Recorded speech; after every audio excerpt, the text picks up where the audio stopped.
नमस्कार दोस्तों। आपका स्वागत है आज डायरेक्ट सेलिंग टुडे के एक नए शो में, एक नए एपिसोड में। ये एपिसोड आज थोड़ा स्पेशल है क्योंकि आज हम मिलने जा रहे हैं अपने नेपाल के दोस्तों के साथ जो नेपाल में डायरेक्ट सेलिंग का बिजनेस कर रहे हैं। हिंदुस्तान के बारे में हमने आपको काफी सारे लोगों से मिलवाया, काफी सारे इंटरव्यूज हमने किए और काफी सारे लोगों के आर्टिकल्स हमने लिखे भी, कुछ के पॉडकास्ट भी किए। बट आज जानेंगे कि नेपाल और हिंदुस्तान के बीच डायरेक्ट सेलिंग में क्या सिमिलैरिटीज हैं, क्या चीज है जो हमें सरकार से और चाहिए जिससे हम ये बिजनेस को आगे बढ़ा सकें। हमारा रिश्ता क्या सिर्फ बॉर्डर का है या उसके अलावा भी है। हम ट्रेनिंग हम्म। कैसे करते हैं, हम डिजिटल मार्केटिंग कैसे करते हैं, हम कंप्लाइंसेस कैसे करते हैं, सब पे चर्चा करेंगे। पर सबसे इंपॉर्टेंट चर्चा ये भी है कि एक 3 करोड़ की आबादी वाला देश में 10 लाख लोग डायरेक्ट सेलिंग करते हैं, यानी कि करीबन 3%। अगर आप ये समझें तो ये इतना बड़ा डेटा है किसी भी देश के लिए, जो ये प्रूव करता है कि डायरेक्ट सेलिंग कितना स्ट्रांग बिजनेस है किसी भी कम्युनिटी के लिए भी, किसी भी समाज के लिए जो उसको स्ट्रेंथन करता है।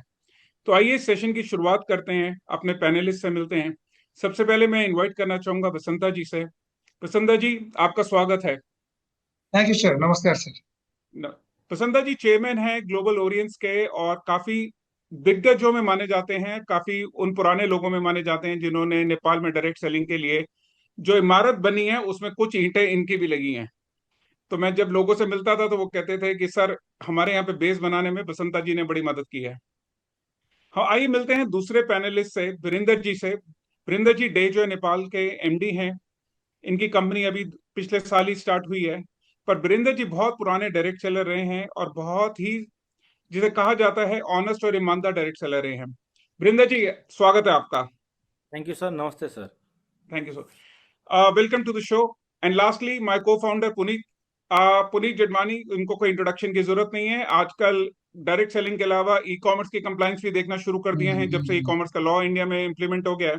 और अब नया डेटा प्रोटेक्शन जो एक सबसे बड़ा इंपॉर्टेंट पॉइंट बनता जा रहा है कि किस देश में कहाँ पे डेटा स्टोर करेंगे, उनकी भी एक कंसल्टिंग करते हैं। So welcome to the show Puneet. Thank you sir.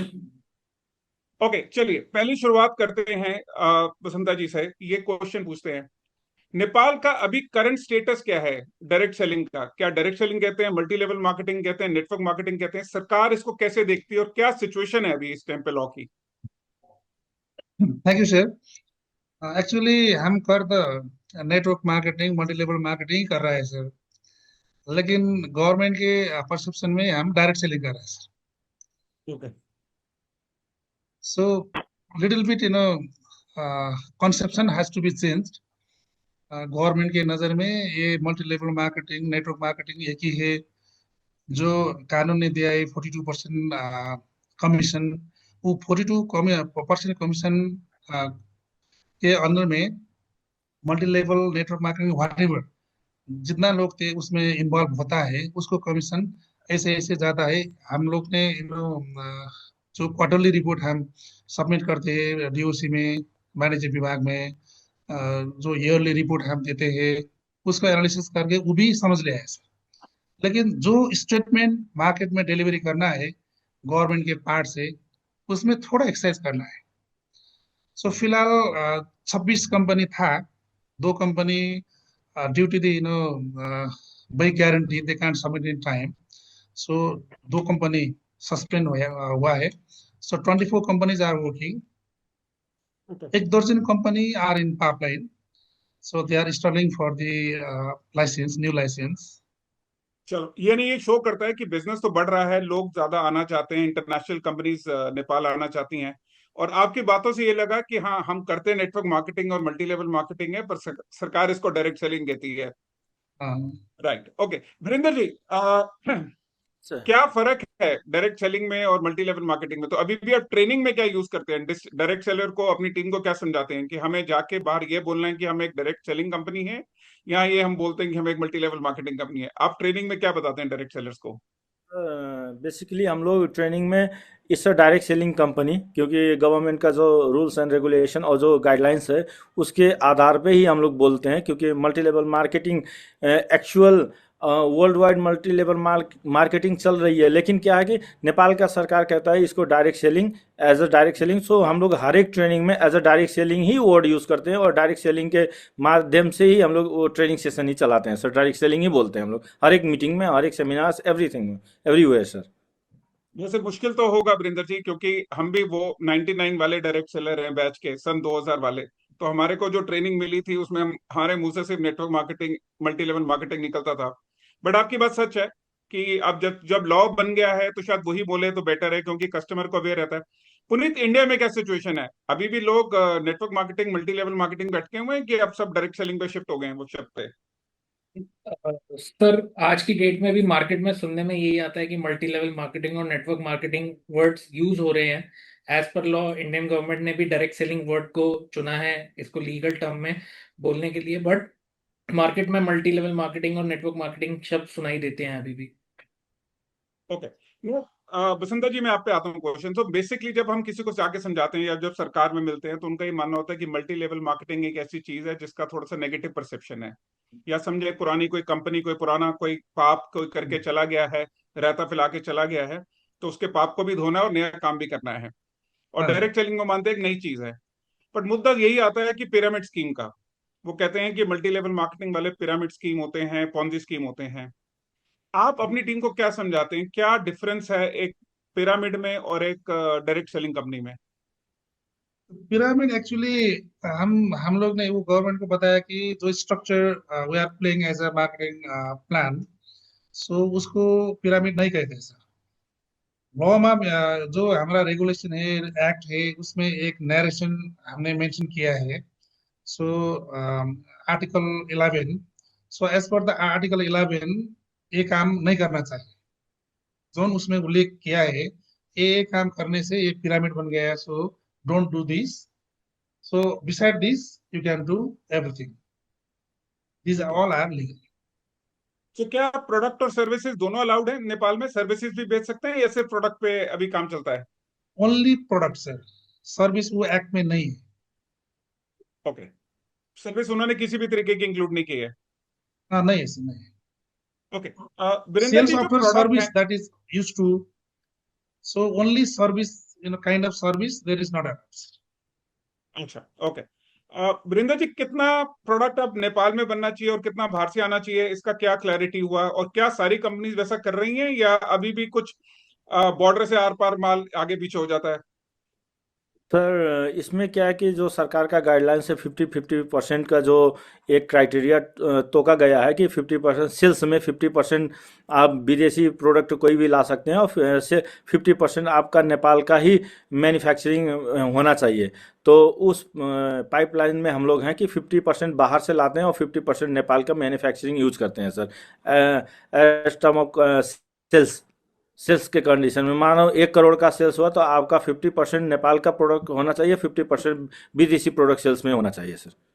I think ये बड़ा इंटरेस्टिंग पॉइंट है जो हमारे शायद पुनीत इस पे ज्यादा लाइट शो कर सकते हैं कि इंडिया में ऐसा लॉ नहीं है कि आपको इंडिया के कितने वेट भरने हैं और आपको बाहर से कितने लाने हैं।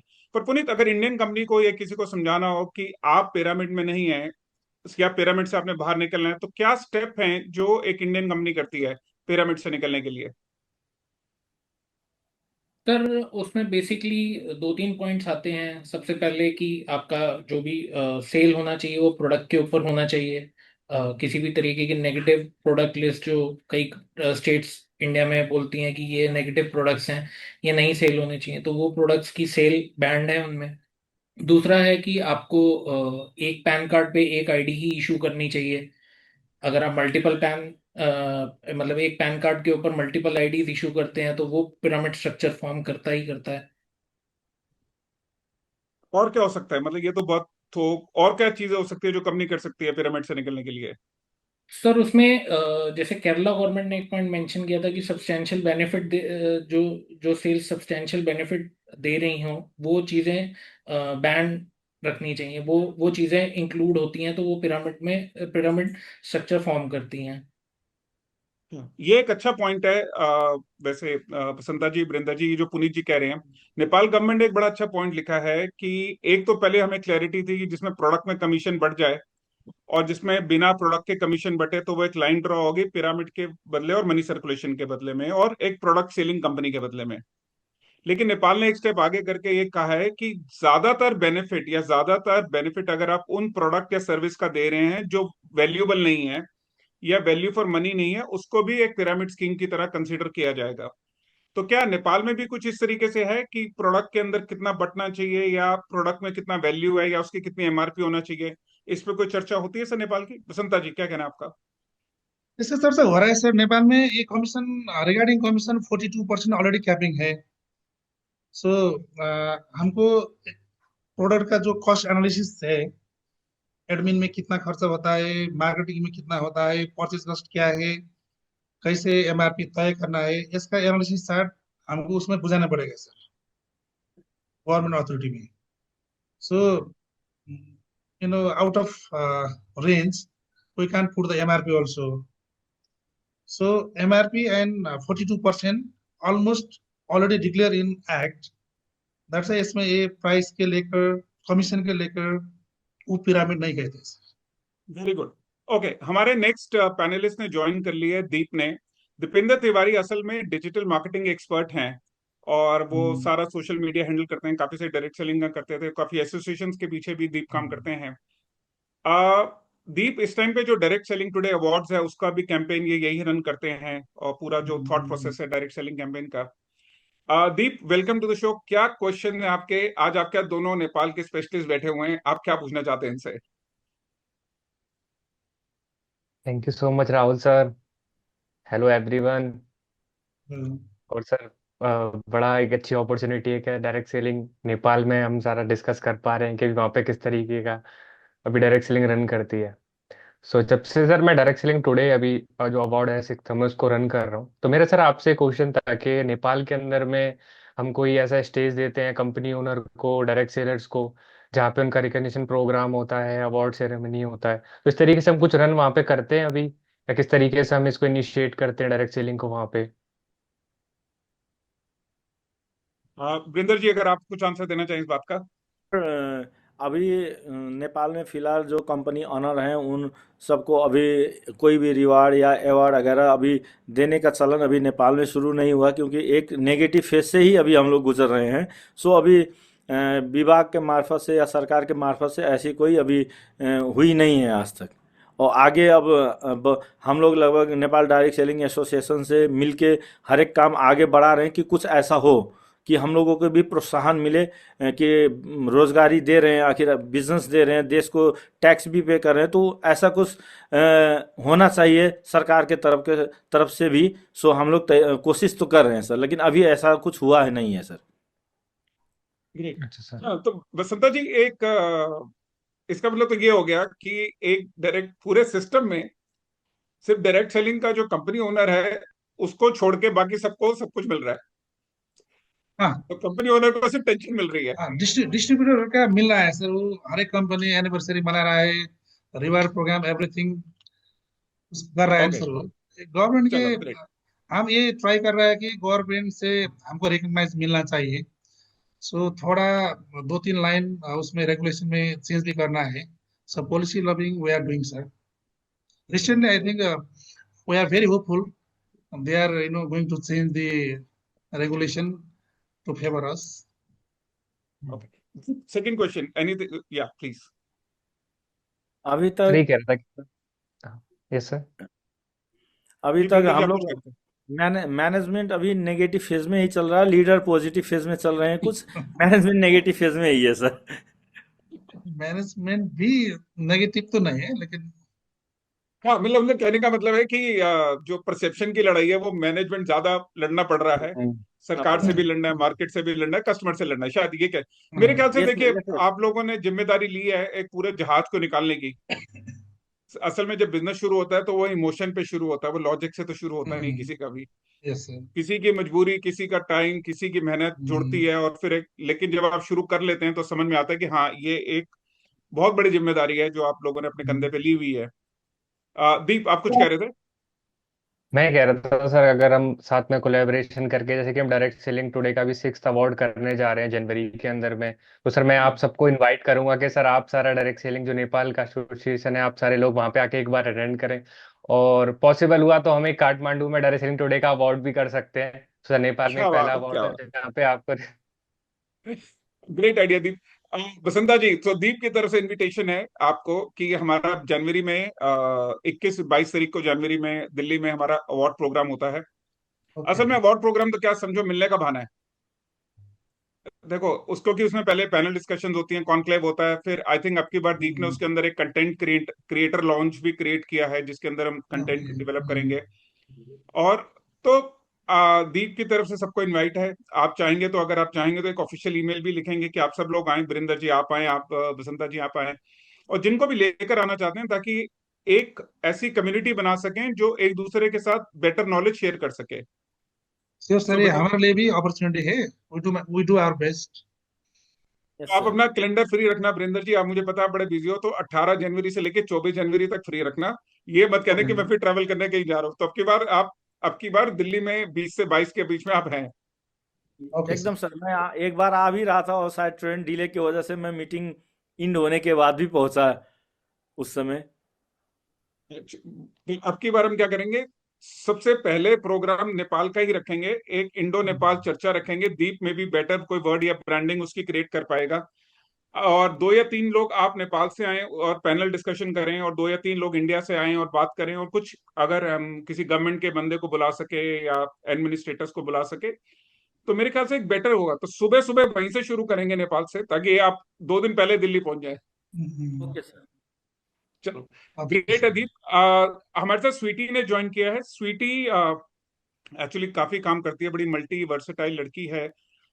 बिहार से है स्वीटी, पर फिलहाल दिल्ली रह रही है। स्वीटी बहुत सारे काम इकट्ठे करती है। तो आज स्वीटी से पूछते हैं, स्वीटी आपका क्या क्वेश्चन है बसंता जी के लिए, वृंदा जी के लिए? First of all, thank you so much, everyone, and welcome to this platform. It's very uh, grateful from my side because today I get the opportunity, which is very special for me. And as Rahul sir said कि मैं multiple type काम कर रही हूँ। Actually मैं बात करूंगी आज डायरेक्ट सेलर्स के लिए। एक्चुअली मैं, मेरा जो बैकग्राउंड रहा है, मैं MBA in direct selling management अभी जस्ट मेरा कंप्लीट हुआ है। एंड राहुल सर के साथ लगातार मैं काम कर रही हूँ, अंडरस्टैंड कर क्या हम सॉल्यूशन लेके आ सकते हैं डायरेक्ट सेलर्स के लिए। बिकॉज हमने जो प्रॉब्लम देखा है सर की कंपनी लेवल पे तो सॉल्व हो जाती है, बट जो on the root ground level पे जो डायरेक्ट सेलर के साथ प्रॉब्लम होती है, उनको आइडेंटिटी की। तो मेरा क्वेश्चन फर्स्ट ये है कि क्या आपको लगता है कि नेपाल में या बिहार में या इंडिया में कि हर डायरेक्ट सेलर्स के लिए उसकी आइडेंटिटी होनी चाहिए? और क्या नेपाल में डायरेक्ट सेलर्स के लिए उनकी आइडेंटिटी ऐसी कोई ऐसा प्लेटफॉर्म है जहाँ पे डायरेक्ट सेलर्स अपनी आइडेंटिटी को शो करते हैं, जहाँ पे वो पूरी जर्नी को दिखा सकते हैं? लाइक एक टीचर या डॉक्टर्स का हम एग्जांपल्स लेते हैं, तो डॉक्टर्स के लिए उनका ये एमबीबीएस ही उनके लिए काफी होता है। क्या डायरेक्ट सेलर्स ऐसे प्राउडली कह सकते हैं कि I am a direct sellers? क्या उसके पास ऐसी आइडेंटिटी है, या क्या ऐसी प्लेटफॉर्म की नीड है डायरेक्ट सेलर्स को in Nepal? Basanta ji. Thank you. Yes, हमें यही सोच रहा है कि हर एक डिस्ट्रीब्यूटर जो इसमें इन्वॉल्व होता है उसको रिकग्नाइज मिलना चाहिए, उसका आइडेंटिटी मिलना चाहिए, सोसाइटी से रेस्पेक्ट मिलना चाहिए। Actually they are doing good business and service to the society. But government all company का जो एक्टिविटीज है, जो लीडर की भी थोड़ा थोड़ा एक्टिविटी जो होता है, ओवरलोडिंग का, फोर्स सेलिंग का, स्मॉल स्मॉल ये रीजन से गवर्नमेंट भी सोसाइटी भी फुल्ली कन्वर्ट हो नहीं पा रहा है सर। सो हम ट्राई तो कर रहा है, गवर्नमेंट के पास जो टैक्स हम दे रहे हैं, जो डिस्ट्रीब्यूट के जो पैन में जो इनकम डालता है उसका टीडीएस हम देता है। सो they are getting good commission, good TDS, good custom duty, good income tax. They are getting in good position right now. So, but not in field society में जो थोड़ा थोड़ा जो प्रॉब्लम आता है डिस्ट्रीब्यूट के बजाय, सो इसका मिनिमाइज करना है। अगर वो भी अच्छा काम करे, जिसका जितना सामान चाहिए, जिसका पास जितना पैसा है वो अनुसार वो सामान सेल्स करता है, तो वो अच्छा रहेगा। सो जब सोसाइटी में ये बिजनेस का कुनै प्रॉब्लम क्रिएट नहीं होता, नहीं हो रहा है, तो हमको भी अच्छा होगा। कंपनी गवर्नमेंट के बीच में खास डिस्टेंस नहीं है, गवर्नमेंट भी हमको अच्छा तरह से पहचान रहा है, हमें गवर्नमेंट को कोऑपरेट कर रहा है। लेकिन थोड़ा थोड़ा जो फील्ड में जो प्रॉब्लम आता है, इसकी वजह से ओवरऑल नेटवर्क मार्केटिंग में थोड़ा थोड़ा नेगेटिव इम्पैक्ट तक कर रहा है। इसीलिए वो जो डिस्ट्रीब्यूटर है उसको भी आइडेंटिटी नहीं मिल रहा है ना। ओके, दैट्स व्हाई वीरेंद्र इसमें जी, जो आप इस बारे डिस्ट्रीब्यूटर में का क्या एक कहना पक्ष है, चाहेंगे? जो गवर्नमेंट का, जो कंपनी का, इसका ट्रायंगल कोऑपरेशन अच्छा होना चाहिए। इसके लिए हम स्कूलिंग कंसल्टेंसी कर रहा है सर। एक एसओपी भी बना रहा है। आपका ये काम है, गवर्नमेंट का ये काम है, ट्रांसपेरेंसी, होना उसके लिए जरूरी हम है। काम कर रहे हैं सर। बिल्कुल बिल्कुल। वीरेंद्र जी, आपका क्या कहना है? नहीं, डायरेक्ट सेलर की जर्नी के लिए ये कुछ एक ही क्रिएट चीज है करते हैं? सर, विगत है सर।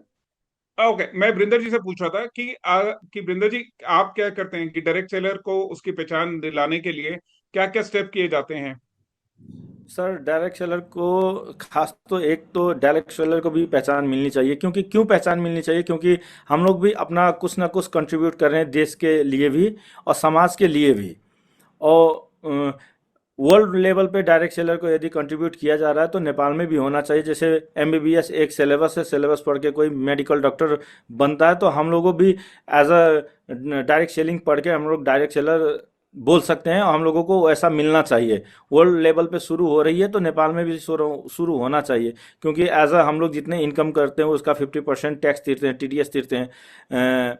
उसके बाद हम लोग समाज को भी अवेयरनेस करते हैं, इंटरप्रेन्योरशिप सिखाते हैं, बिजनेस को ग्रो करते हैं, और बिजनेस से देश का भविष्य अच्छा होता है, क्योंकि खरीदारी से ज़्यादा बेचने से देश की तरक्की होती है, रेवेन्यू जनरेट होती है। तो हम लोग भी रेवेन्यू जनरेट कर रहे हैं, तो इस पे हम लोगों को भी वो इंसेंटिव मिलना चाहिए सर। लेकिन अभी फिलहाल ऐसा कुछ दिख तो नहीं रहा, लेकिन हम लोग नेपाल डायरेक्ट सेलिंग एसोसिएशन को, उसके बाद हम लोग पर्सनली विभाग में हम लोग विजिट करके हम लोगों को भी वो होना चाहिए करके हम लोग मांग कर रहे हैं। लेकिन अब देखिए आगामी दिन में होगा, ये अपेक्षा रख के हम लोग काम कर रहे हैं। अभी लॉ ही आया, कुछ 2-3 साल 3 साल हुआ लॉ आया हुआ, 2017 से 19 से पहले 5-6 साल हो गया सर। पाँच लगभग 5 साल तो पूरा हो गया ना। 5 साल पूरा होने वाला है। तो अभी इसमें बहुत से चैलेंजेस तो हैं सर, लेकिन मिलना तो चाहिए सर, ये तो सबका मांग है, हम लोग सब लोग डिमांड भी कर रहे हैं, लेकिन अभी वैसा तो हुआ नहीं, फिर भी कोशिश जारी है सर। स्वीटी, क्या कहना चाहोगे? क्या मिल सकता है डायरेक्ट सेलर की प्रोफाइल के लिए? क्या सजेशन है? सर मेरा सजेशन नहीं, मैं तो सॉल्यूशन देना चाहूंगी। बिकॉज जब मैंने अपने करियर की शुरुआत की थी, जहाँ से डायरेक्ट सेलिंग मुझे मिला, जब मैं समझना स्टार्ट की तो मैंने इसके बारे में रिसर्च करना स्टार्ट की, और फिर इसीलिए मैंने एमबीए भी किया। तो इस बहुत सारे डायरेक्ट सेलर से कॉल टू कॉल बात करने के बाद जो हमें प्रॉब्लम समझ आई, जो अभी वीरेंद्र सर ने और बसंता सर ने भी इस प्रॉब्लम को आइडेंटिफाई किया कि बहुत ही एक रूट प्रॉब्लम है जो सबके लिए जरूरी है। जैसा कि हम कह सकते हैं कि सांस लेना और पानी जैसे जरूरी है, वैसे डायरेक्ट सेलर्स के लिए आइडेंटिटी जरूरी है। बिकॉज हम हर तरीके से समाज को हेल्प करते हैं, अवेयर करते हैं, ट्रेनिंग करते हैं, गवर्नमेंट को सपोर्ट करते हैं, हम बिजनेस करके देते हैं, राइट। तो उसी तरीके से हम डायरेक्ट सेलर्स के लिए, मैं अब राहुल सर के साथ मिलके, अब टीम के साथ मिलके बहुत सारे रिसर्च करने के बाद, सर मैं आपको बताना चाहूंगी कि हमने एक ऐसा प्लेटफॉर्म क्रिएट किया है जो डिजिटली इंडिया का फर्स्ट प्लेटफॉर्म है ग्लोबली, जिसका नाम हमने रखा है डायरेक्ट सेलिंग प्रोफाइल, जो सिर्फ और सिर्फ जो काम करती है डायरेक्ट सेलर्स के लिए, जिसको आइडेंटिटी दिलाती है, जहाँ पे उनका पूरा जर्नी होता है शुरू से लेके जो करंट में उनका चल रहा है काम, कितना उसने अचीवमेंट किया, क्या उसका मेहनत है, क्या टीम है, कहाँ से, पूरी आइडेंटिटी, जहाँ पे कि लोग उस पर डाउट ना करें। जो मार्केट में मिसकंसेप्शन है, जो मार्केट में कि लोग ट्रस्ट नहीं करते हैं, जो डायरेक्ट सेलर फेस करते हैं, सोसाइटी में उसको एक रिस्पेक्ट नहीं मिलती। तो ये जो डायरेक्ट सेलिंग प्रोफाइल है उनको एक स्ट्रेंथ, एक सपोर्ट देगी, ताकि डायरेक्ट सेलर्स हर जगह प्राउडली बोल सके I am a professional direct seller. So मैं इसी के साथ आप direct selling Nepal association community को मैं इनवाइट करना चाहूंगी कि आप का मोस्ट वेलकम है डायरेक्ट सेलिंग टुडे में, डायरेक्ट सेलिंग प्रोफाइल में आप अपने कंपनी, जैसे कि वसंता सर ने कहा कि 26 company, out of 26 company 24 company अभी वर्किंग में है। सो अगर ये मैसेज आपके थ्रू जाता है और डायरेक्ट सेलर्स अपनी प्रोफाइल बनाते हैं, तो हमारी तरफ से पूरा सपोर्ट रहेगा, क्योंकि हम दिन रात मेहनत सिर्फ और सिर्फ डायरेक्ट सेलर्स और कंपनी ओनर्स के लिए कर रहे हैं, जहाँ की इंडिया में और इंटरनेशनल ट्रांसपेरेंसी आए और ये इंडस्ट्री ग्रो करे। Thank you so much. Idea Sweety. Basanta sir, Sweety आपको एक लिंक भेजेगी डायरेक्ट सेलिंग प्रोफाइल का। बेटी बेसिकली एक वो सोच है, जिससे कहते हैं कि बहुत अच्छा सोच है सर, ये करना भी पड़ेगा सर। हाँ, और ये लड़की अकेले ही, मतलब जिसे कहते हैं कि जद्दोजहद, और जिसे कहते हैं लड़ाई, आजादी की लड़ाई लड़ती रहती है खुद ही। और इसका मानना है कि हम एक्चुअली डायरेक्ट सेलर्स को जब तक उनकी पहचान नहीं देंगे तब तक काम होगा नहीं। और तो ये मैं स्वीटी आपको ना बसंता सर और बरिंदर सर का कहूंगा, सबसे पहले इन्हीं का प्रोफाइल बनाए, और इनको जब तू डायरेक्ट सेलिंग टुडे के अवार्ड्स में इनको इनवाइट करे ना, तो इनको अलग से एक ट्रॉफी देना कि इन्होंने डायरेक्ट सेलिंग प्रोफाइल के लिए काम किया। बसंता सर, हमारे साथ ना ज्योत्सना ने ज्वाइन किया है। ज्योत्सना करीबन आई वुड से 16-17 साल, 16-17 साल से वो पीपल राइट की बैकएंड कोऑर्डिनेटर रही, लेकिन अब वो हमारे लिए direct selling training academy run करती हैं। ज्योत्सना है एक जिसने डायरेक्ट सेलिंग ट्रेनिंग एकेडमी की सोच को इम्प्लीमेंट करना शुरू किया, क्योंकि हमारा ये मानना था कि डायरेक्ट सेलर्स की जो ट्रेनिंग है ना, उसमें लीगल कंप्लायंस और एथिक्स कहाँ से आएगा, क्या सिस्टम रहना चाहिए। तो ये ट्रेनिंग सिर्फ उसी के, ये डिवीजन, एक पूरा डिवीजन सिर्फ यही करता है। सो ज्योत्सना, नेपाल में ट्रेनिंग क्या होती है, आप वरिंदर सर, बसंता सर से दोनों से पूछ सकती हैं please. Hello sir. Hello. Hello ma'am. Sir मैं आपसे बात करना चाहूंगी डायरेक्ट सेलिंग नेपाल में किस तरह से, मतलब आप लोग ट्रेनिंग पे काम करते हैं या ट्रेनिंग कैसे दी जाती है, किस तरह से लीडर्स को समझाया जाता है। प्रॉब्लम मतलब लीडर्स के साथ यही रहती है कि बोलना कैसे है, सोशल मीडिया पे पोस्ट क्या करना है, ठीक है, कोई गलत मैसेज तो नहीं पोस्ट हो गया है, कोई कंपनी, मतलब कोई भी कंपनी हो तो उसमें क्या लिखा जा रहा है, कैसे हम लोग दे रहे हैं पोस्ट को, ठीक है, उसको कैसे समझाना है, कैसे बताना है, ये प्रॉब्लम सब डायरेक्ट सेलर्स के लिए रहती है सर। ठीक है, लीगल इशू, रेपुटेशन लॉस हो सकता है अगर कुछ लिखें तो। ठीक है, टीम कंफ्यूजन में रहती है सब कुछ कि किस तरह से हमें इसको प्रेजेंट करना है सोशल मीडिया पे। ठीक है, इसी चैलेंज को एड्रेस करने के लिए ये ट्रेनिंग देता है सर कि लीडर को क्या बोलना है, कैसे बोलना है और क्या नहीं बोलना है, और सोशल मीडिया पे क्या रिलेवेंट है, एथिकल है और कॉम्प्लीमेंट कंटेंट शेयर करना चाहिए। ठीक है, तो मैं जानना चाहती हूँ क्या नेपाल में भी इस तरह की चैलेंज आते हैं सर, और क्या आप लोग इस चैलेंज को एड्रेस करने के लिए कोई स्पेसिफिक ट्रेनिंग या सिस्टम फॉलो करते? Okay, thank you. So challenge तो आ रहा है, हर एक दिन इस चैलेंज को फेस कर रहा है लीडर, कंपनी। सो हमारे पास स्पेशल स्टैंडर्ड तो नहीं है जो गवर्नमेंट अथॉरिटी के अथॉरिटी से स्वीकृति लेने का जो काम नहीं हुआ है अभी तक। हर एक कंपनी के पास अलग अलग कोर्सेस है, वो आपनो बिजनेस प्रमोशन के लिए, आपनो डिस्ट्रीब्यूटर का स्टैंडर्ड बढ़ाने के लिए वो कोर्स बना रहा है, डिलीवर कर रहा है। maximum people are getting good develop their good skill and communication skill, right? So standard format नहीं है। सो डायरेक्ट सेलिंग एसोसिएशन ने एक कोड ऑफ इथिक्स बनाया है। सो हम ये ट्राई कर रहा है कि जो कंपनी डायरेक्ट सेलिंग लाइसेंस ले रहा है, काम कर रहा है, सो सबका हम इनवाइट कर रहा है डायरेक्ट सेलिंग एसोसिएशन में। सो कोड ऑफ इथिक्स में जो हमने उल्लेख किया है, जो कोड ऑफ इथिक्स हमने गवर्नमेंट को भी दिया है, हम ऐसे ऐसे ऐसे काम करते हैं। तो these are the legal compliance and these are the illegal compliance. So we have to follow this guideline. So we are trying to bring standard format to all, but not yet. Okay, Vrinda ji, आप कैसे leader को समझाते हैं कि क्या चीज stage पे नहीं बोलनी। आजकल क्या है कि बोलना क्या है वो तो इंस्टाग्राम सिखा देता है, क्या नहीं बोलना वो ज्यादा बड़ी मुश्किल है आज की डेट में, क्योंकि ज्ञानी तो सब बन गए हैं ना। सोशल मीडिया ने सबको गुरु और मास्टर ट्रेनर और महागुरु और सर्वगुरु और सर्व संपन्न तो सबको बना दिया है, बट क्या नहीं बोलना, उसकी ट्रेनिंग आप कैसे करते हैं। सर हम लोग अभी बेसिकली जो ट्रेनिंग सेशन चला रहे हैं वो अपनी कंपनी का, जैसे हम लोग टोटल लगभग फिजिकल ट्रेनिंग ही ज़्यादातर चलाते हैं, जैसे as a weekly meeting and seminars, और जूम मीटिंग, कुछ जूम मीटिंग में हम लोग चला रहे हैं। और इस समय थोड़ा सा हम लोगों ने चेंज क्या लेके आया है, थोड़ा जैसे सप्लीमेंट के विषय में सब लोगों का उतना ज्ञान नहीं, तो हम लोगों ने एमबीबीएस डॉक्टर भी हायर किए हैं कि सप्लीमेंट के विषय में थोड़ा सा दे सकें। तो उस उनसे भी हम लोग ट्रेनिंग करा रहे हैं, सप्लीमेंट एंड एलोपैथिक में फ़र्क क्या है, सप्लीमेंट क्यों यूज़ करना चाहिए, इसका ट्रेनिंग भी हम लोग शुरू किए हैं।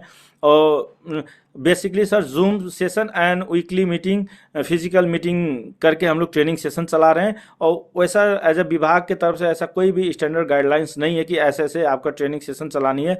और हम लोग ज़्यादातर नेपाल में तो हम लोग नेटवर्क मार्केटिंग नहीं बोलना है, इसी पे ज़्यादातर ट्रेनिंग देते हैं, क्योंकि विभाग कब कहाँ क्या करेगा कोई पता नहीं नेपाल के कानून के हिसाब से। सो इस पे अब बल्क बाइंग वगैरह नहीं करनी है, उसके बाद मनी रोटेशन का वर्क नहीं करना है। ये सब की ट्रेनिंग स्पेशली हम लोग लीडर्स को देते हैं कि मार्केट में ये सब नहीं करना है सर। क्या बात है, क्या बात है।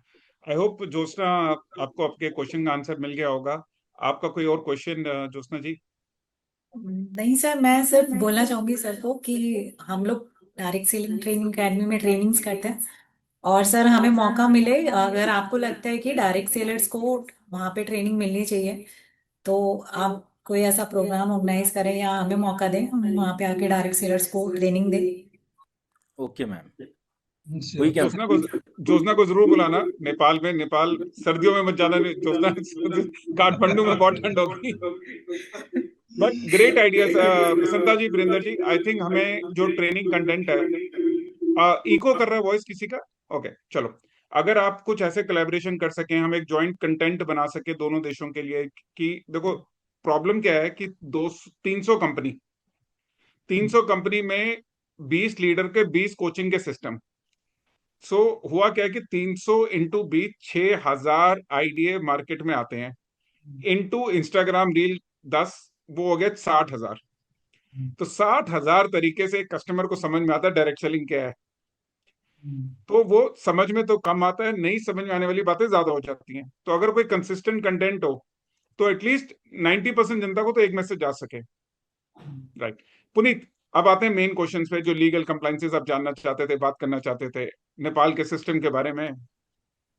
सो over to you now Puneet, क्या लगता है नेपाल के बारे में जानना है? सर बेसिकली मेन प्रोसेस ही है कि अगर कोई इंडियन कंपनी नेपाल में अपना कंपनी सेटअप करना चाहे, ऑपरेशन सेटअप करना चाहे, तो क्या क्या मेन चीज़ें रिक्वायर्ड रहेंगी कंपनी को, जो ध्यान रखना होगा कि हमें जाने से पहले क्या क्या तैयारी वहाँ करनी है। तो मेन वही एक नॉल इंफॉर्मेशन चाहिए हमें।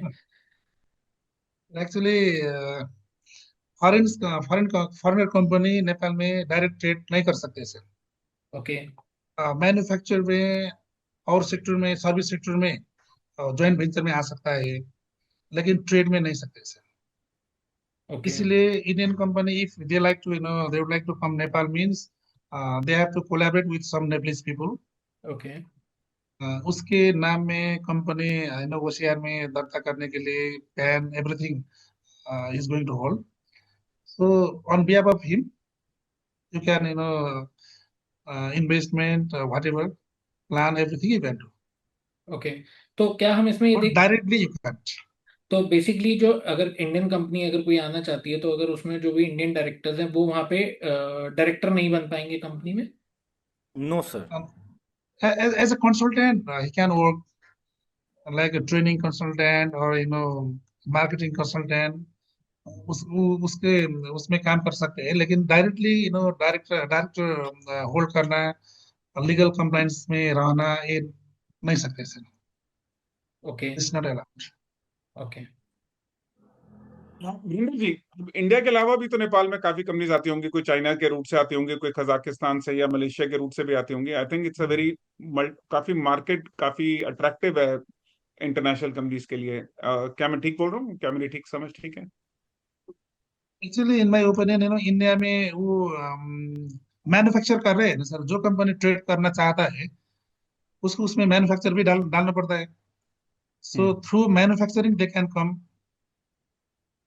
अच्छा, इमीडिएटली। तो क्या ये मलेशिया की कंपनी जो आती हैं, या कजाकिस्तान या चाइना की, यूक्रेन की कंपनी जो नेपाल आती हैं, वो भी इसी तरीके से काम करती हैं? Same type of sir. Okay okay. Indirectly they are working but not direct. चलो कोई बात नहीं, वो हर एक का प्रोसेस है। तो इम्पोर्टेंट चीज है कि जो बिजनेस आई का थिंक इंडिया इतना में भी टाइम। यही रूल है सर। इंडिया में भी इंडिया में दो रूल्स हैं एक्चुअली। रिटेल में सेटअप में तो आप फॉरेन डायरेक्टर के साथ इंडियन डायरेक्टर इंक्लूड कर सकते हैं, और उसमें शेयर होल्डिंग चेंज हो सकती है पैटर्न डिपेंडिंग कि फॉरेन डायरेक्टर कितना शेयर होल्डिंग करना चाहता है। सो अगर जनरली हर कंपनी में एक्चुअली में इंडियन डायरेक्टर होता है, चाहे वो कंप्लीटली सब्सिडरी बनाएंगे चाहे वो प्राइवेट लिमिटेड बनाएंगे, वो होता है Indian director. Foreign directors India में मैंडेटरी नहीं है अभी, अनलेस एंड अनटिल आप एफडीआई के रूट से जा रहे हो, तो वो एक सेपरेट मैकेनिज्म है। पर डायरेक्ट सेलिंग कंपनी खोलने के लिए आप फॉरेन के डायरेक्टर्स आ सकते हैं, शेयर होल्डिंग ले सकते हैं। हाँ, एक लोकल डायरेक्टर जरूर होता है। There is, I think, franchise act na sir in India. Franchisee? Yeah, franchise act नहीं, फ्रेंचाइजी एक्ट नाम की कोई चीज नहीं है इंडिया के अंदर। नहीं है। आप फ्रेंचाइजी अपॉइंट कर सकते हैं, बट टेक्निकली वो भी एक प्राइवेट लिमिटेड कंपनी होती है। अब Uh, वो आपकी डिस्ट्रीब्यूशन पार्टनर होती है या वो एक सब्सिडरी होती है। जैसे होल मेरी अपनी सब्सिडरी कंपनी एक दूसरी कंट्री में जाके खोले तो दो ऑप्शन हो जाते हैं। बट फ्रेंचाइजी आप ऑन पेपर कहते हैं, बट फ्रेंचाइजी एक एग्रीमेंट ही है जिसमें सेल परचेज ही होती है अल्टीमेटली। तो नेपाल में सर्विस सेक्टर में कर सकते हैं सर, कर रहा है भी है नेपाल में, लाइक ट्रैवल ट्रैवल सेक्टर में, एयरलाइन सेक्टर में, होटल सेक्टर में, कम्युनिकेशन सेक्टर में ये कर रहा है सर नेपाल में भी। ट्रेड सेक्टर में नहीं है अभी तक। ओके ओके, बट यहाँ इंडिया में अलाउड है, मतलब ऐसा कुछ नहीं है, बट जब से वो ओके। एग्रीमेंट क्या है, कॉन्ट्रैक्ट क्या है, वो डिसाइड करता है। चलो, टीम, हमने काफी ज्यादा टाइम ले लिया सर का। हमने ये डिसाइड किया था कि हम 40 से 45 मिनट तक बात करेंगे, बट आज मुझे लगा कि डिस्कशन इतनी अच्छी हो रही थी तो हमने काफी सारी बातें करी। दीप ने सर को इनवाइट किया, स्वीटी ने डायरेक्ट सेलिंग प्रोफाइल के बारे में बात किया, ज्योत्सना को ट्रेनिंग एकेडमी के क्वेश्चन थे। मुझे लगता है ये डिस्कशन करते रहेंगे तो और 1-2 घंटे निकल जाएंगे। तो मुझे लगता है मैं समय की मर्यादा को समझते हुए इसको एक टाइम की तरह बांधना पड़ेगा। तो मैं चाहूंगा कि आप सब अपने लास्ट जो इनपुट्स हैं, लास्ट जो आप कहना चाहते हैं आप इस सेशन के बारे में, कि इस सेशन को हमें और कितना करना चाहिए, अगली बार हम सेशन में किसी और को बुलाना चाहें तो कब बुलाएं, और आप लोग कैसे अवार्ड प्रोग्राम में शामिल हो सकते हैं, किस तरह से होते हैं। तो एक लास्ट समरी करते हैं। वीरेंद्र जी, मैं आपसे शुरुआत करता हूं क्योंकि आप ही सूत्रधार रहे सबको इकट्ठा करने के। तो आपके लास्ट वर्ड्स क्या होंगे? सर, फर्स्ट तो आपको थैंकफुल बोलना चाहता हूँ दिल से कि आपने ये प्लेटफॉर्म दिया कि हम लोग भी अपना कुछ रख सकें। और दो दो देश पहले से ही ट्रेड बिजनेस कर रहे हैं, तो वहाँ के और यहाँ के जो चैलेंजेस हैं उस एज अ डायरेक्ट सेलर उसको एज अ इस प्लेटफॉर्म के माध्यम से रख सकें अपने। और डायरेक्ट सेलिंग को आगे बढ़ाना है, चाहे वहाँ पे हो चाहे यहाँ पे हो। जो चैलेंजेस हैं वो चैलेंजेस तो हर एक सेक्टर में हर एक फील्ड में चैलेंजेस आते ही हैं, उसको फेस करके ही जाना पड़ेगा ही सर। सो डायरेक्ट सेलिंग एक अच्छा बिजनेस प्लेटफॉर्म है, एक अच्छा कैरियर प्लेटफॉर्म है। उस हिसाब से हम लोग इसको ट्रीट कर रहे हैं और उस हिसाब से हम लोग ट्रेंड भी कर रहे हैं। थोड़ा सा नेगेटिविटी मार्केट में है क्योंकि डायरेक्ट सेलिंग हर कोई भी नया चीज़ आती है तो उसमें थोड़ा सा नेगेटिव होती है। फ़ोन पहले आया था तो फ़ोन का भी नेगेटिव था, तो नेगेटिव कहीं ना कहीं हमेशा रहता है, हर एक सेक्टर में रहता है, उसको चीरते हुए जाना है। मेरा इस प्लेटफॉर्म से मार्फत क्या है कि जो नेपाल के सरकार हैं उनको भी थोड़ा सा ध्यान देना चाहिए कि इसको और बेहतर से अध्ययन करके आगे ले जाना चाहिए इसको। और सिलेबस वगैरह में जैसे भारत हमारा मित्र राष्ट्र भी एज अ सिलेबस और कोर्स के हिसाब से ले जा रहे हैं, तो उस हिसाब से नेपाल में भी लागू होना चाहिए। सबको गर्व से I am a direct seller बोलने के अधिकार मिलना चाहिए, क्योंकि हम लोग भी रेवेन्यू जनरेट कर रहे हैं और सरकार को मदद कर रहे हैं, देश को मदद ही दे रहे हैं। सो सर, मेरा यही ऑर्डर है कि इस चीज़ में थोड़ा सा सरकार से भी ध्यान हो और आगे भी आपके मार्फत अपना कुछ भी हम लोग रख पाएँ अपने नेपाल के देश के लिए या इस डायरेक्ट सेलिंग के लिए, सबके मन भावना को यहाँ पे शेयर कर सकें। बस यही बोलना चाहता हूँ sir. Thank you Vrinda ji. Basanta ji. Sir, thank you for your initiation. ये प्लेटफॉर्म मार्फत हम समाज को भी, गवर्नमेंट को भी, डिस्ट्रीब्यूटर को भी, कंपनी को भी सिखा सकते हैं सर। वो यूनिफॉर्म में लाने के एक जो प्रयास आप कर रहा है, बहुत अच्छी प्रयास है सर ये। लेकिन जो डायरेक्ट सेलिंग का बात की जाए तो हमारा कॉन्फ्लिक्ट गवर्नमेंट से नहीं, सोसाइटी से है। अगर सोसाइटी डायरेक्ट सेलिंग को अच्छा मानते हैं तो सब कुछ ठीक हो जाएगा सर। इसीलिए जो डिस्ट्रीब्यूटर ये इंडस्ट्री में इन्वॉल्व हो रहा है उसको अपने सोसाइटी में जो सेल्स कर रहा है, सेल्स करने से पहले आपका सोसाइटी के बारे में, अपना सोसाइटी का you know per capita income के बारे में, आवश्यकता के बारे में सोचकर सेल्स करना है। तो जब आपने कम्युनिटी में अच्छा सेल्स करते हैं तो कॉन्फ्लिक्ट भी नहीं आता है। जब कॉन्फ्लिक्ट नहीं आएगा तो इंडस्ट्री ऑटोमेटिकली अच्छा हो गया, ग्रोथ भी अच्छा हो रहा है। करना है जो एम्प्लॉयमेंट सेक्टर में, रेवेन्यू का सेक्टर में जो हम कंट्रीब्यूशन कर रहा है गवर्नमेंट को, गवर्नमेंट ऑलरेडी अप्रिशिएट कर रहा है भी है। गवर्नमेंट के तरफ से एक्चुअली हम उन्हें कोई कुछ प्रॉब्लम नहीं है, लेकिन हमारा प्रॉब्लम उस सोसाइटी वर्सेस डिस्ट्रीब्यूटर। सो ये पार्ट को ध्यान रखकर डिस्ट्रीब्यूटर को भी अच्छा करने के लिए मैं अनुरोध करता हूँ। सो ये प्लेटफॉर्म मार्फत उसका भी जो जो प्रॉब्लम है आप उजागर कर सकते हैं, उसको सपोर्ट कर सकते हैं। स्कूलिंग फॉर्मेट भी एक बनाकर हम एक मॉडल में स्कूलिंग कर सकते हैं। So we can do best through this platform. Industry thank you बहुत सो अच्छा मच है sir. Prasanna ji, thank you so much. Right sir, right. Thank you आपने सर। बिल्कुल सही कहा कि इंडस्ट्री बहुत अच्छा है और इसको मोर और बेटर कर सकते हैं। हाँ और right. डायरेक्ट सेलिंग के टुडे के जितने भी व्यूअर्स हैं, जो इंडिया में हैं, नेपाल में हैं, जो हाँ मलेशिया में हैं, आई थिंक वो दिल बी वेरी हैप्पी आपका स्टेटमेंट सुन यस के। सर। पुनीत जी, लास्ट कंक्लूडिंग वर्ड्स। सर जैसा अभी सर ने बोला, इंडिया में भी जैसे लोगों के बीच परसेप्शन जो है वो गलत है डायरेक्ट सेलिंग इंडस्ट्री के बारे में, वैसे नेपाल में भी है। तो हम दोनों देशों को मिलके ये चीज़ को ठीक करना होगा, परसेप्शन बदलनी होगी लोगों की, ताकि ज़्यादा से ज़्यादा लोग जो डायरेक्ट सेलिंग इंडस्ट्री से नहीं जुड़े हुए वो इसको पॉजिटिव वे में लें और आगे इसमें काम करने की इच्छा जाहिर करें। थैंक यू पुनीत जी। आपने बिल्कुल ठीक कहा कि परसेप्शन की लड़ाई तो चलती रहेगी 20-25 साल से। हाँ काफी सारी चीजें थी, इंडियन डायरेक्ट सेलिंग डे था, डायरेक्ट सेलिंग टुडे मैगजीन थी, जो परसेप्शन के लिए बनती जा रही थी। बट हाँ, ये प्रोसेस तो जारी रहेगा। हम्म। दीप, लास्ट फाइनल वर्ड्स। इनवाइट तो आपने कर लिया है, वहां से कंफर्मेशन भी आ गया है, बस टिकट की कॉपी मंगवा लेना ताकि कंफर्म हो जाए कि सर आ रहे हैं वहां से।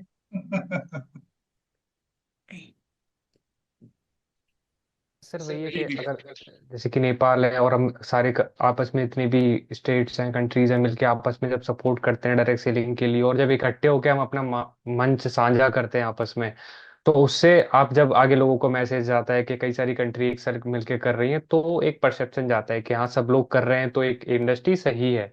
दूसरी बात, हम उन लोगों को सामने लेके आते हैं जिन लोगों ने इंडस्ट्री में अपना कंट्रीब्यूट कराया और सही तरीके से उन लोगों को हाँ रिप्रेजेंट करते हैं लोगों के सामने, तो एक परसेप्शन चेंज होता है। जो हमारा बेसिक डायरेक्शन टुडे अवार्ड के थ्रू से अपना थोड़ा सा इनिशिएट करने का ट्राई कर रहे हैं, जहाँ पे जो लोग ग्रास रूट पे हार्ड वर्क कर रहे हैं, अलग अलग तरीके से डायरेक्ट सेलिंग को सपोर्ट करते हैं, जिनको कहीं पे भी रिकॉग्निशन नहीं मिलता, उनको हम स्टेज पे लेके आते हैं, ताकि बाकी सब लोगों को पता चले कि कैसे अगर आप सच्ची मेहनत करते हैं, हार्ड वर्क करते हैं, तो आपको एक स्टेज मिलता है जहाँ पे आपको एक अपने विचार शेयर करने का मौका मिलता है। अगर सब लोग आपस में मिलकर करते हैं तो एक कलेक्टिवली मैसेज जाता है और आसान हो जाता है। जी, आपकी बात से एक आइडिया है। आपकी बार में जो आपका अवार्ड कैटेगरी है, जो आपका कॉन्क्लेव का कैटेगरी है, उसमें एक नेपाल कंपनी या नेपाल डायरेक्ट सेलर का एक नॉमिनेशन ऑन कर दीजिए। हम्म। बिल्कुल सर, भाई बिल्कुल। अगर let's let's do it, I mean, अगर आगे बढ़ के रिश्ता करना ही है और किसी को बुलाना ही है अपने घर, तो एक आप ये लिंक क्रिएट कर ही दीजिए। ट्रेनिंग सिस्टम में नेपाल का कर दीजिए, और मे भी शायद हो सकता है कोई बुक ऑथर ऐसा हो जो लिखता हो डायरेक्ट सेलिंग के बारे में, हम उनको इंकरेज करें। हो हम्म। सकता है कंपनी के सीईओ जो पोजीशन हो, जिन्होंने मेहनत की हो सकता है कोई फाउंडर हो, या समझो कोई फ्लैग बेरर ही होते हैं इंडस्ट्री के, जिन्होंने शुरुआत में काम ही किया था, जिनको क्रेडिट शायद आज नहीं मिल रहा होगा और 2-4 साल बाद मिलेगा, या अगली जनरेशन क्रेडिट देगी जी पिछले वाले करके गए थे। तो मे भी कुछ ऐसा आप बसंता जी से, वरिंदर जी से डिस्कस करके 4-5 कैटेगरी, लेट्स सी, रिश्ते को शुरू करते हैं और देखते हैं कहाँ जाता है। Sweety, your last concluding words. Sir my last concluding words बहुत सिंपल होगा, लेकिन मैं कहना चाहूंगी कि जो हमारा ये इंडिया और नेपाल का जो एक वे तैयार हम करें, इनिशिएटिव हम दो देश मिलकर ले रहे हैं। जो सर बसंता सर ने कहा कि हमारा जो परसेप्शन, जो लड़ाई है डिस्ट्रीब्यूटर्स एंड सोसाइटी की है, अगर सोसाइटी हमें मान ले तो हमारा बहुत सारा प्रॉब्लम सॉल्व हो जाएगा। और जिसपे कि मैं भी वर्क कर रही थी कि ये प्रॉब्लम जो परसेप्शन है, जैसे कि मैं भी एजुकेशन की ओर आई तो डायरेक्ट सेलिंग को क्यों चूज किया एज ए करियर, सो मैंने बहुत सारे फेस किए। तो मैं यही कहना चाहूंगी सर को कि एक ऐसा प्लेटफॉर्म क्रिएट कर रहे हैं सर, जहाँ पे हम ऑल डायरेक्ट सेलर्स को ऑलरेडी इनवाइट कर चुकी हूँ। नेपाल और इंडिया के जो डायरेक्ट सेलर्स है उसको हम कर ही रहे हैं। तो ये देखा कि अगर सारे डायरेक्ट सेलर्स या जो डायरेक्ट सेलर एक्चुअल में डायरेक्ट सेलिंग कर रहे हैं, जिनको हमें लगता है कि रिकग्निशन चाहिए ही चाहिए, तो अगर वो डायरेक्ट प्रोफाइल बनाते हैं, तो जिनको हम ग्लोबली क्रेडिबिलिटी मिलती है, आइडेंटिटी मिलती है एक, जहाँ की वो पूरे ग्लोबली एक लिंक पे अपना सारा कुछ शेयर कर सकते हैं और प्रॉब्ली कह सकते हैं कि I am a professional direct seller. तो मैं चाहूंगी, मेरा ये विश है, ये प्रे भी है एक तरह से गॉड से भी, और सारे जो डायरेक्ट इंडस्ट्री में है, कि हर डायरेक्ट सेलर की एक अपनी आइडेंटिटी हो। जैसे एक डॉक्टर एमबीबीएस के लिए, टीचर्स के लिए कोई नहीं पूछते कि आप काम क्या करते हो, वैसे डायरेक्ट सेलर्स जब अपनी आइडेंटिटी बोले, डायरेक्ट सेलर बोले कि हम डायरेक्ट सेलर्स हैं, उनसे कोई ये ना पूछे, और वो प्राउडली समाज में, सोसाइटी में वो अपना एक पोजीशन रखे, वो उनका, ताकि वो, जैसे कि सर ने कहा कि सेल्स जनरेट करते हैं, सोसाइटी को सपोर्ट करते हैं, गवर्नमेंट को सपोर्ट करते हैं, इंडस्ट्री को सपोर्ट करते हैं, कहीं ना कहीं हम अपने कंट्री को, अपने अपने कंट्री को एक अलग जीएसटी पे करते हैं, सारी कुछ करते हैं, उसके बावजूद भी हमें, हमारी कोई वैल्यू नहीं है, जबकि एक डायरेक्टर बहुत अच्छी लाइफ भी जीता है, बहुत अच्छा काम करते हैं। सो मैं यही चाहूंगी कि ये दोनों देश मिलके, जो हम इनिशिएटिव हम नेपाल को इनवाइट किए हैं, हम मलेशिया भी जाएंगे, आगे भी जाएंगे डायरेक्ट प्रोफाइल प्लेटफॉर्म के थ्रू। तो ये मेरा है कि सारे डायरेक्ट सेलर्स डायरेक्ट प्रोफाइल के लिए इनवाइटेड है, वो आए, डायरेक्ट प्रोफाइल बनाए, मैं उसके लिए पूरी अपना एफर्ट लगाऊंगी। Thank you so much. Thank you Sweety, आपने बड़ा ब्यूटीफुली सम अप किया। रिश्ते तो देखो ऐसे स्ट्रांग होते हैं जब क्लैरिटी आती है, ट्रांसपेरेंसी आती है, और ये ट्रांसपेरेंसी जो होती है वो फिर आगे अच्छी परसेप्शन में कन्वर्ट होता है। तो पहले तो सच्चाई चाहिए, ट्रांसपेरेंसी चाहिए, तभी लोग आपको ठीक समझेंगे। शायद कहीं ना कहीं ट्रांसपेरेंसी का इशू आता है, तभी लोग परसेप्शन सही नहीं समझ पाते हैं। ज्योत्सना, आपने शुरुआत में बड़ा अच्छा क्वेश्चन पूछा ट्रेनिंग एकेडमी का। ये बात तो क्लियर हो गई कि नेपाल में भी एक फॉर्मेट तो बनाना पड़ेगा लीगल और कंप्लायंस और एथिक्स का। अब बसंता सर और वीरेंद्र जी दोनों तैयार तो हैं कि मिलके कंटेंट बनाते हैं, तो यहाँ तक तो मिलके एक प्लेटफॉर्म बन सकता है। आपके क्या क्लोजिंग रिमार्क्स रहेंगे इस आज के सेशन के बारे में?